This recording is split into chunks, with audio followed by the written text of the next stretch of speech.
Okay, good evening, ladies and gentlemen, on this Monday late night version of the Matura Express. My name is Karina. Obviously, it's English night tonight, and tonight's topic is tolerance.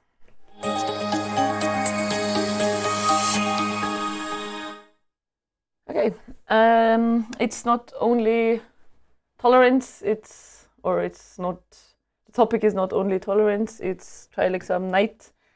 As you all know, I quite like them because you can convey quite a bit of useful content as well. I have prepared two different types of exams, trying to, again, include as many aspects as possible. Most of it comes out of your book, but not everything. Some aspects are, I don't know, general knowledge or something like that. I will show you question paper 1 first, introduce the situation, quickly tell you what I want, and well, then we're gonna start the exam. Paper number 1, I'll make it a bit bigger. The situation is, you did some charity work for Amnesty International, and you're obviously now an expert on the issue of racism, consequences, immigration, push-pull factors, whatever is included in the topic. The current situation, what makes it a trendy topic is the fact that everyone presently, or many people presently, discuss the issue of mass immigration into Austria, into Europe, whatever. So it's a current topic. What I want you to know is a definition of racism, stereotypes, and prejudice. Stereotypes and prejudice are not the same thing. They are closely connected, but they are not the same thing. Racism is a quite straightforward definition, I think. Reasons why people ME and immigrate, the push and pull factors are in your book. Also on the internet, there's very extensive lists of push and pull factors, basically mentioning the same or going along the same lines. So we're gonna have a look at the push and pull factors. You can of course include every other aspect of ME and immigration that you can think of. Reasons for racism. Well, there is also science out there on the reasons for racism, but then that's one of those topics or one of those bullet points where you can talk a little bit, include your opinion, include your own worldview, whatever. Some ideas: direct and indirect discrimination, structural discrimination, multiple discrimination, racism versus xenophobia. It's not the same thing, even though people usually think so. People don't usually think so, but they are used synonymously very frequently, but they're not the exact same thing. And whatever comes up in the discussion in any case. There's also a text that talks about discrimination and intolerance and introduces some of the concepts. Yeah, you'll get the link later. I think it's a very good, very useful link. That gives you a lot of information. Okay, are we ready? Yes. Yes. Where is my Angabe? Here's my Angabe. Okay. So, as always, those of you who have already seen streams that we did, Chris will have to came up. Okay, I start the sentence again. Yes. Chris will have to come up. Will future is very complicated. Sometimes. He'll have to come up with a fake identity, so with a role that he's playing for the first go, not for the second one, because it's kind of repetitive. And well, I think you got the point of us faking identities that we don't have, being car mechanics and whatever. So who are you tonight? Would you please introduce yourself?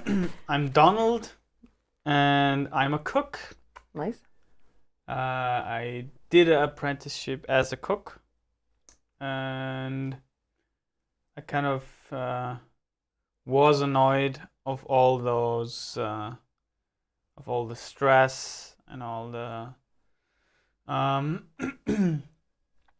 pre-cooked meals that we had just to heat up And then I decided to do the A levels in order to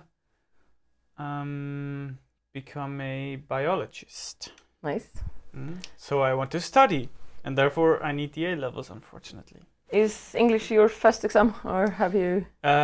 English is my first exam, Nice. yes, and I'm a bit nervous, but I try to successfully pass it. I'm sure you'll be fine. English is a very nice one to start with, or so I think. So today's topic for you for your first exam is racism. Quite serious topic. Would you mind letting us know what racism is, what stereotypes are, some definitions? Of course. Racism. Pardon me. It's all from the smoke from cooking. They smoke a lot in the kitchen, actually. Must have been a really nice restaurant you were working yes. at. I can't tell you the name of it, but however, I'm gonna continue with my monologue. Racism is basically if you have resentment towards a specific group of people. That can be a religious group, that can be an ethnic group, that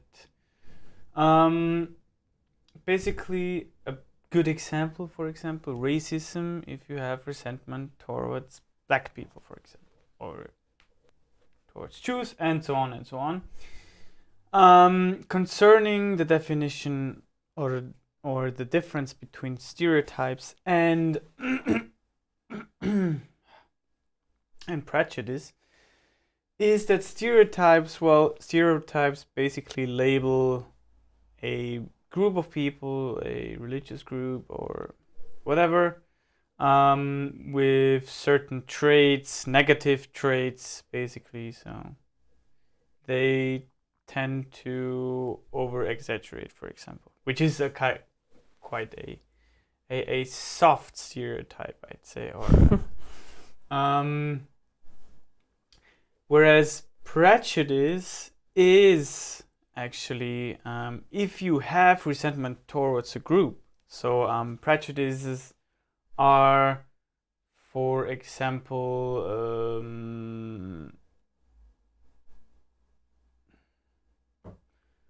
I want to give you an example, but I can't think of an example. But it differentiates between stereotypes. And stereotypes basically are just things that are said and heard, and people just repeat them. And prejudices are directed towards a specific group, and there is actually an intention behind the people that have prejudices against a group of people or different people. Reasons why we or people immigrate is, so maybe I should just define the terms. So emigrate is basically if you leave your country, which is in German auswandern, and immigrate is einwandern. So basically there are certain push and pull factors in the medieval world. Such push factors, for example, were the cities. Nowadays, push factors can be, as in history, poverty.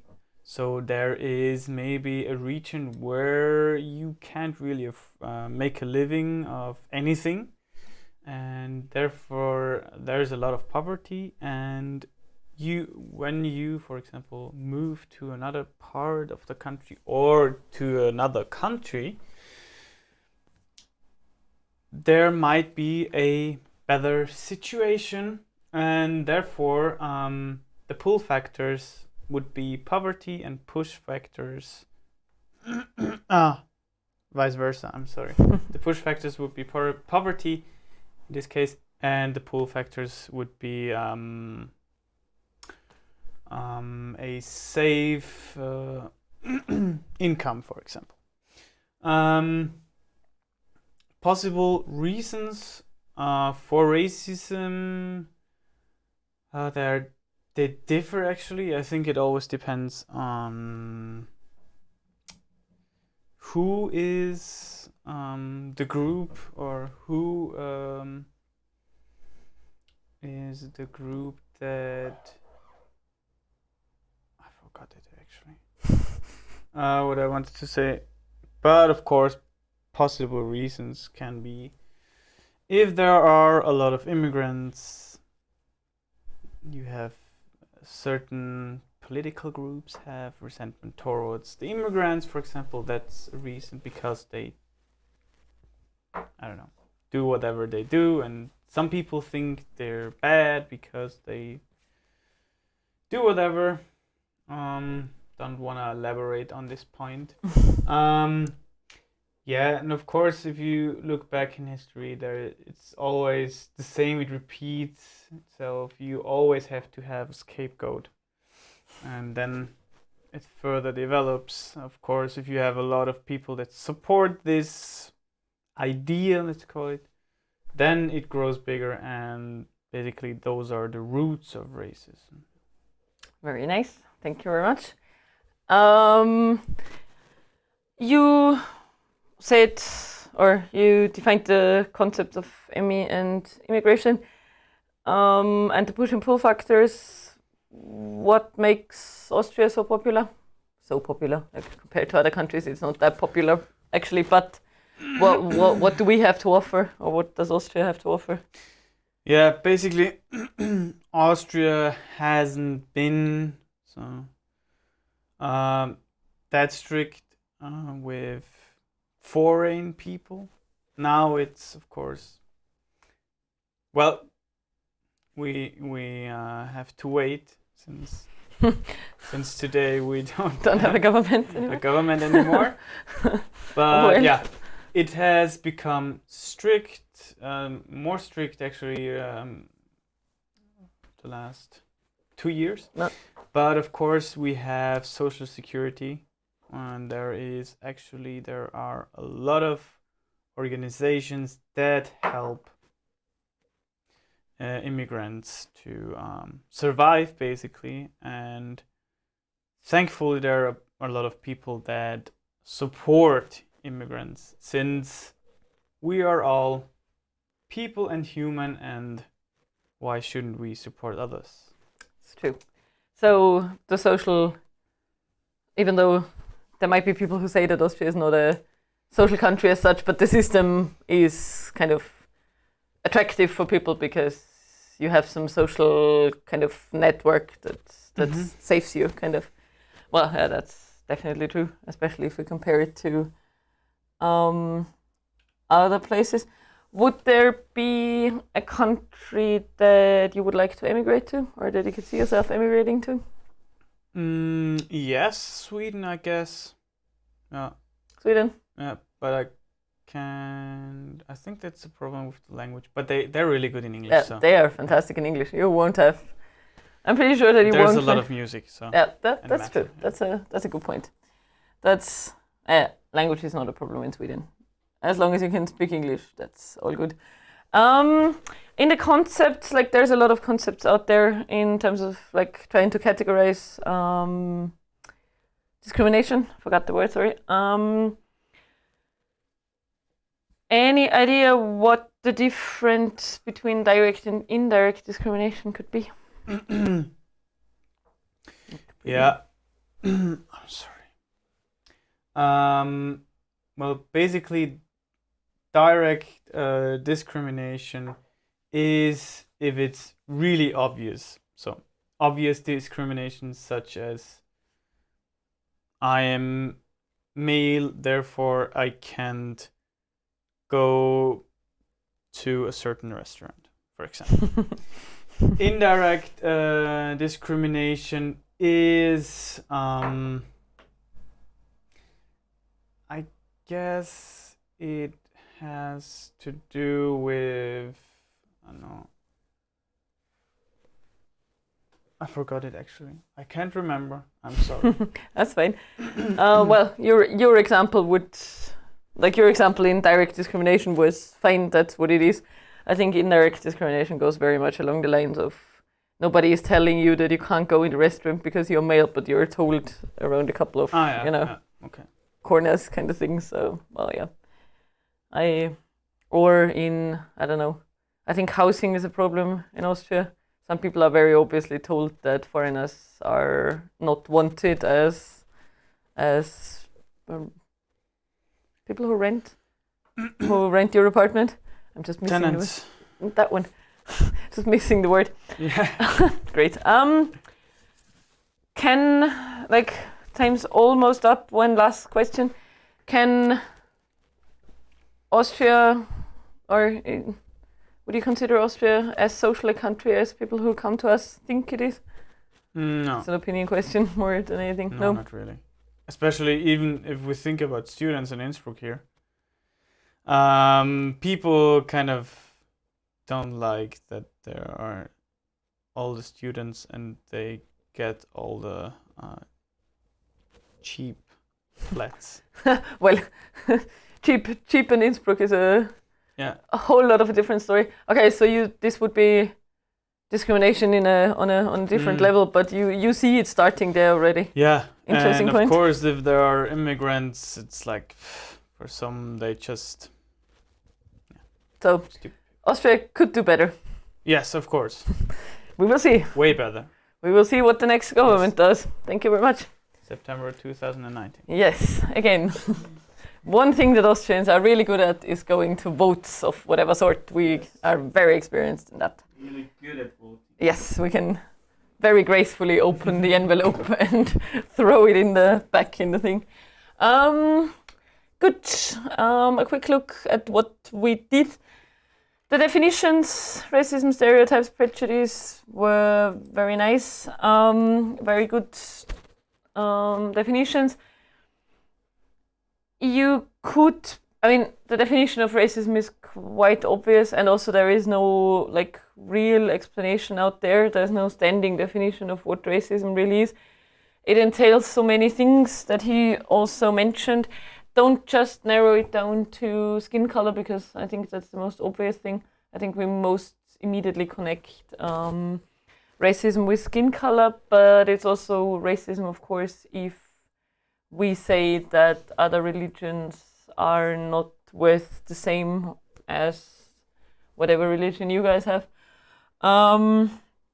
So extend it a little bit. Don't only talk about skin color, also about racism in all its other aspects that there is. So, religion is an issue. Definitely skin color is as well. Stereotypes and prejudice, the definition was good. The push and pull factors, if you need speaking time in the monologue, and if you're one of those persons who likes to learn stuff by heart, which some people do, there's a list of push and pull factors in your book that you can elaborate on. You would probably be able to fill the whole 15 minutes only with this list. There's a lot of aspects in the push and pull factors. There's also stuff like housing, security, schooling. Obviously, I think we should not assume that ME and immigration only happens with poor people or with people who live in war zones, war areas. People also emigrate for educational reasons because they want a better education, a cheaper education. There's some countries in the world where studying is very expensive, so they'd move somewhere else. Stuff like that. All that is contained in the push and pull factors, so you can elaborate on that. Have a good look at them. They might come in useful with different topics as well. Direct and in, so the definitions, we didn't really have that much time for them. Just for you quickly, structural discrimination would be discrimination on a scale where it is about housing and schooling and stuff like that. So structural discrimination would be if you, because of your skin color, were not allowed to, or because of your religion, if you were therefore not accepted into a certain school, for example, because they don't like people of color, they don't like Muslims, whatever. So that would be structural discrimination if it is about public institutions that would discriminate you for whatever reason. Multiple discrimination is when you are the victim of discrimination for multiple reasons. The standard example is if you are a woman and black and maybe, I don't know, Muslim, then within Europe you are the victim of multiple discrimination because of the way it is. So multiple discrimination, as the name says, is many factors combined. And xenophobia is, the more extreme version of racism, going towards the direction of really fearing whatever is not Austrian in our case. So those people who are basically scared of what other religions could do to our country, that would probably be xenophobia. If you're kind of like, they're taking over our country and so on and so forth, that would probably go along the lines of xenophobia more than racism. So you're afraid of the changes that immigrants could bring to our beautiful country. Okay, it's like, what did I do? Second one. Same story, different focus. This time you are again holding a talk. You have seen a lot of media coverage on the thing. Here in this topic, in the second exam, the refugee question is included, or I tried to touch upon it very superficially. That is why media coverage is good, because you probably know something about it as it's in the newspapers all the time. You have a picture. Austria, believe it or not, has made an effort to include people. They have developed some models on how it could work or not. Not only Austria, they are used in different countries. So we have exclusion, segregation, integration, and inclusion. The picture is in colors, so that's not what I wanted to say. All the colored dots represent the foreigners, so they represent the immigrants in whatever country. It doesn't have to be Austria. So it's about the role of the colored dots, of the colored circles in our society. That is ideas on how it could work. Immigrants or people of a different ethnicity could be excluded, segregated, integrated, or included, depending on the approach. Usually used for schools. Schools try to use try out as many different models as they can. Haven't found a good one, I think. The effects of the 2015 refugee movement, that's when it started. That's when it had its heydays, basically. Did go back, so if you look at statistics, the numbers of people who apply for visa or for citizenship in Austria has gone down a lot. But, which effects did it have for Austria and in general? You can also talk about other countries if you happen to know something about it. Greece, Italy, Malta, they are frequently mentioned in the refugee movement discussion.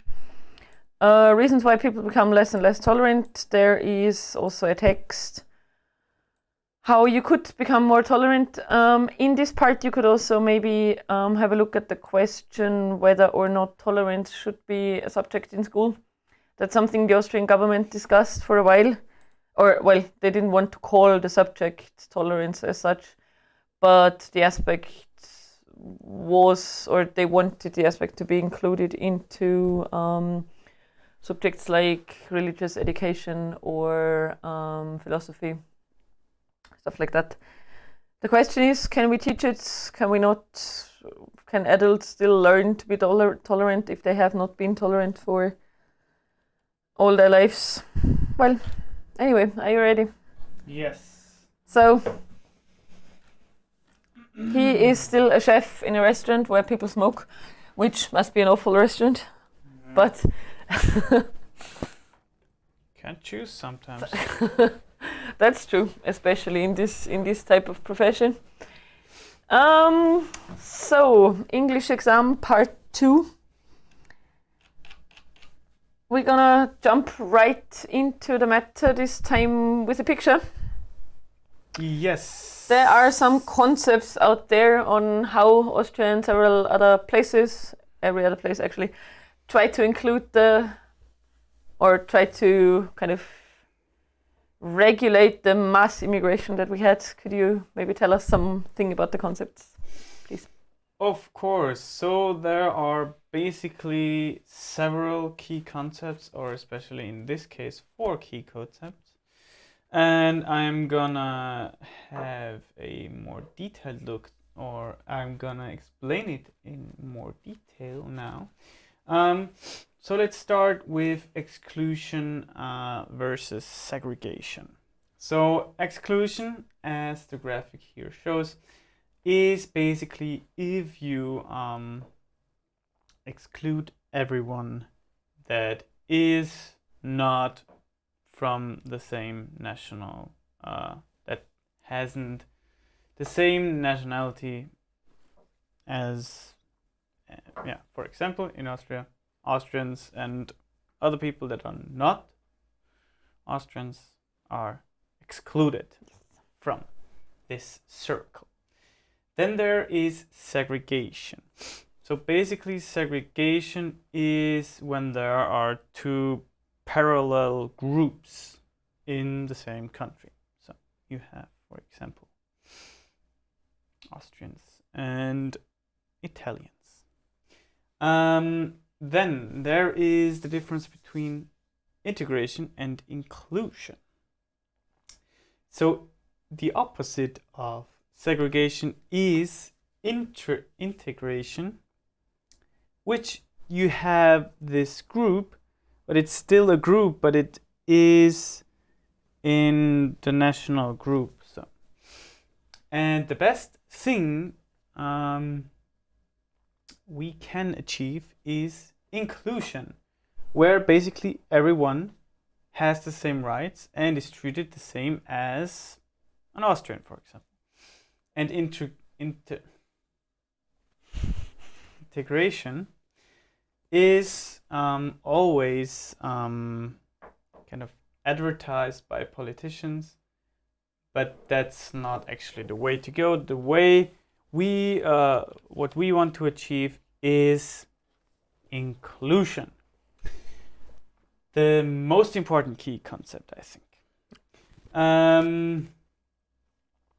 The effects that the 2015 refugee movement had for Austria, so very general, was that of course there were a lot of people from different countries, and there were quite a lot of people, and a lot of Austrian politicians and general, the Austrian population or Austrians didn't really know how to cope with such an influx of people.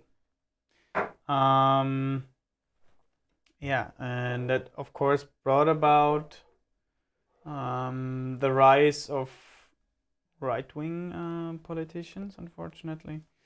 And we know the story, I guess, but for example, so-called refugee centers were a common thing to inhabit a few of the refugees. But of course it was a European, and still is somehow a European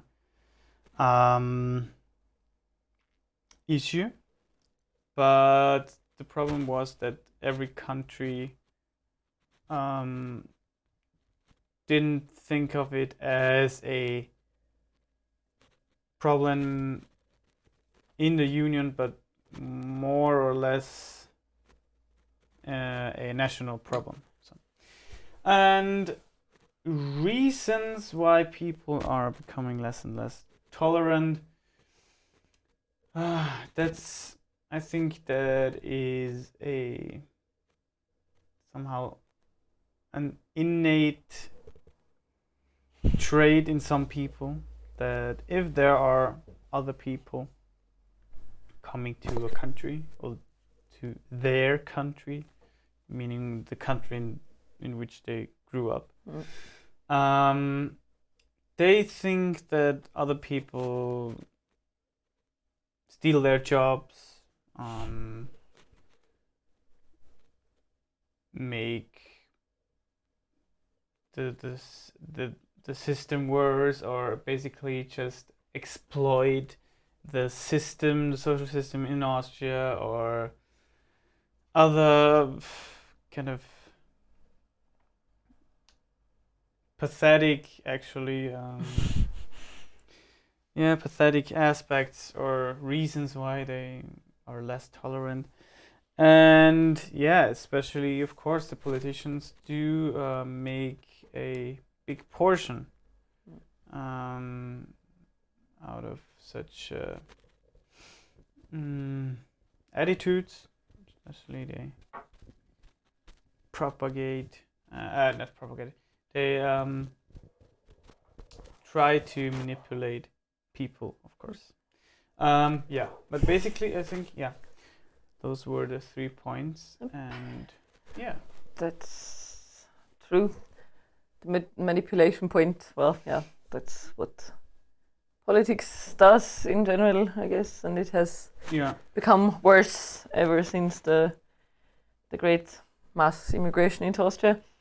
We talked about, or you talked about, reasons why people become less and less tolerant. You considered it an innate thing connected with fears that we have because, well, yeah, of all the bad people stealing our jobs.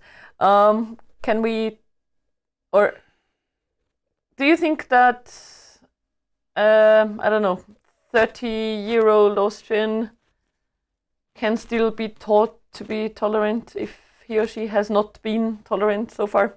A 30-year-old?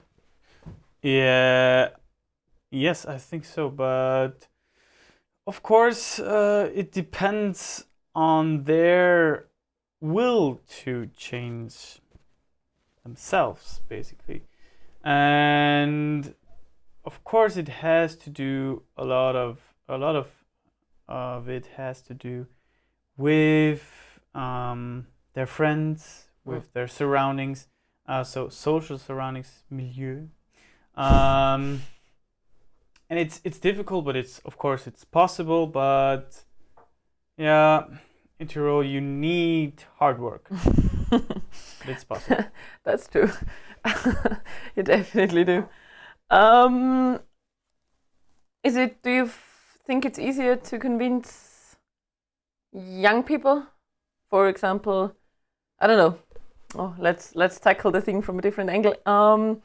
Social media do play an important role. They make opinions or form, well, even if they might not form opinions, they at least foster opinions. What is easier, convincing a younger person or an older person? Younger person who has so much, or who is so much exposed to social media and hears so many different opportunities, or older people who have their friends and newspapers? Yeah, of course, the younger ones. I think it's a great deal, as you mentioned, is, or a big part of their own attitude, their own thinking makes social media, or is formed by social media. But of course, you don't have to forget that teachers and school in general does play a big role, and especially what we've seen in Innsbruck, and I don't know if it was around the world, but in Innsbruck there were people or pupils that were on the streets and demonstrated, and this, of course, has some sort, can be labeled as tolerant, but of course it shows us that young people care, and it also shows us that young people can be raised being more tolerant towards people, of course. But it's not only school. If the parents are not tolerant, it's like difficult, I think, to convince.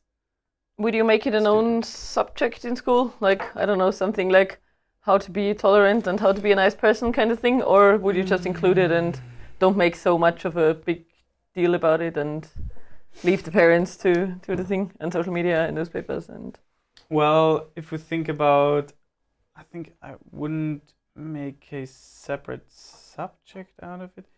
But in English, for example, tolerance is a big topic, as we are speaking of it right now. But of course, I think it's also important for the history teacher, which normally does politics too, to educate the pupils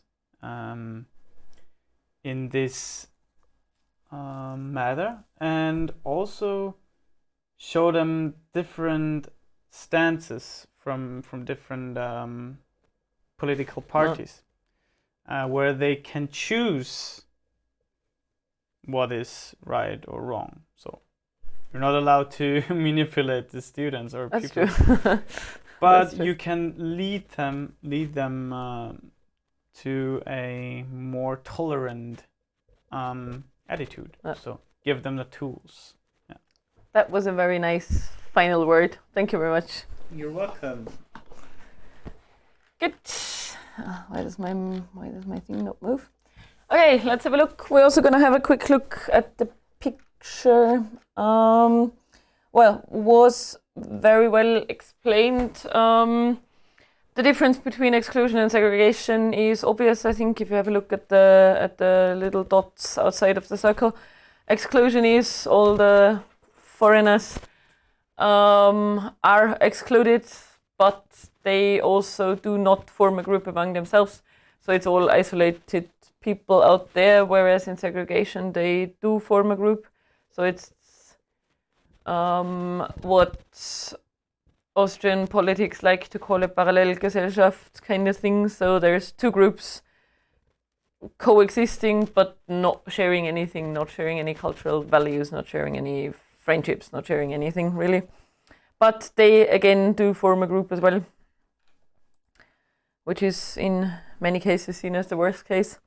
Integration, as we said, you can just imagine a classroom. You have people from different nationalities, but it's the Austrians in our example versus the rest. So it's two groups. Again, inclusion, which would be the aim of the whole thing, is when everybody is included, everyone's friends with everyone. We don't care about issues like skin color, religion, language, whatever. As I said, have a look at that, gives you some speaking time as well. You could also give examples. A classroom situation always lends itself, or a situation at work, but then at work it's maybe a bit harder. You cannot really segregate people, I suppose, but well, maybe you can, I don't know. In certain work environments you probably can.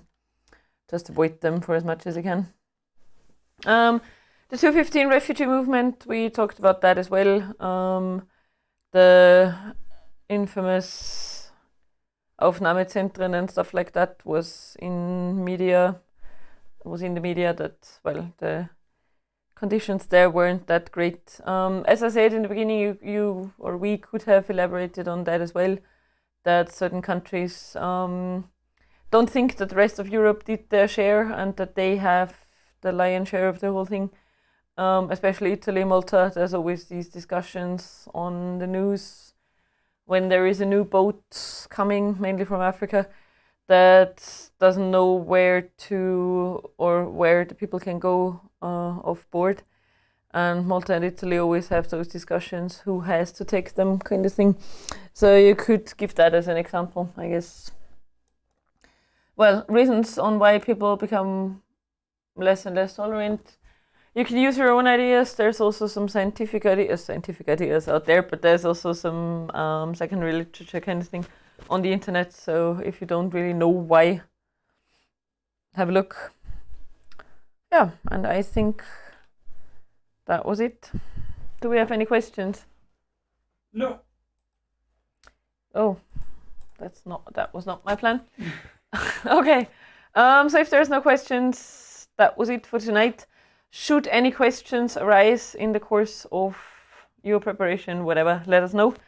I'll see you again next week. There will be an English stream on Wednesday, no? Yes. Yes. Well, tune in. Thank you very much. Good night.